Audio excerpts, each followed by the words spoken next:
Details చూస్తే రాజన్న సిరిసిల్ల జిల్లాలో మట్టి ఇసుక అక్రమ రవాణాపై జిల్లా అధికార యంత్రాంగం ఉక్కుపాదం మోపుతుంది. అనుమతి లేకుండా తరలింపుపై ప్రత్యేక నిఘా ఏర్పాటు చేసి వరుసగా దాడులు చేస్తున్నారు. దీంతో పెద్ద మొత్తంలో ట్రాక్టర్లు, జేసీబీ, టిప్పర్ వాహనాలను సీజ్ చేస్తున్నారు.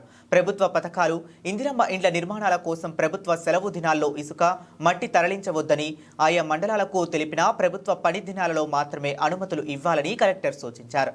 అలాగే జిల్లాలో అక్రమంగా మట్టి, ఇసుక తరలిస్తే ఉపేక్షించమని, కఠిన చర్యలు తీసుకుంటామని హెచ్చరించారు.